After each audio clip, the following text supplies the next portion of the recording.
Hi అండి, నేను మీ సంపూర్ణను. గుంటూరు వచ్చానండి. వస్తుంటే మా కోడలు వెంటనే వెళ్ళి ఏం వంట చేసుకుంటారు అత్తయ్య, వంకాయలు తీసుకొని వెళ్ళి వంకాయ కొంచెం వేయించేసేసుకొని ఇదిగోండి వాంగీబాత్ పొడి చేసిస్తున్నాను. ఈ పొడి వేసుకొని వంకాయలు బాగా మగ్గిచ్చేసుకొని అది వేసుకొని కలుపుకొని తినేసేయండి, తొందరగా అయిపోతుంది అని చెప్పి వాంగీబాత్ పొడి పంపించిందండి.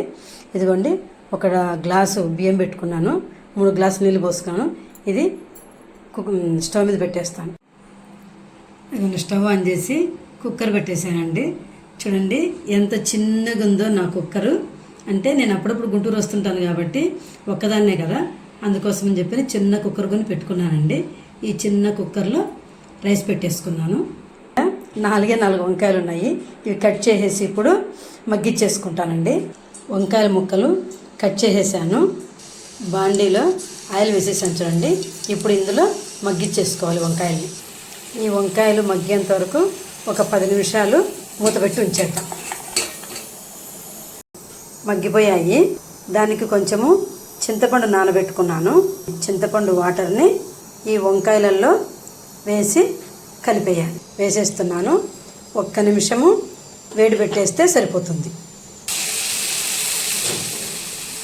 వాటర్ కూడా ఎవాపరేట్ అయిపోయింది, సరిపోతుంది. ఇంకా ఇదిగోండి అన్నం కూడా అయిపోయింది. కొంచెము ప్లేట్లో తీసుకొని కలిపేసుకోవటమే. అదిగోండి వాంగీబాత్ పొడి, మనం మగ్గించినటువంటి వంకాయలు 2 కలిపేసేయటమేనండి. ఆల్రెడీ ఉప్పు అందులో వేసేసింది మా కోడలు. ఒకవేళ సరిపోకపోతే అప్పుడు చూసి వేసుకుంటాం. వాంగీబాత్ రెడీ. ఏంటి ఇంత కొంచెం అనుకుంటున్నారు, ఒక్కదాన్నే కదండి, అందుకని కొంచెమే చేసుకున్నాను. ఈ వాంగీబాత్ పొడి కావాలంటే కనుక కామెంట్లో తెలియచేయండి, మీకు అది ఎలా చేయాలనో చూపిస్తాను. సబ్స్క్రైబ్ చేసుకొని తింటున్నాను.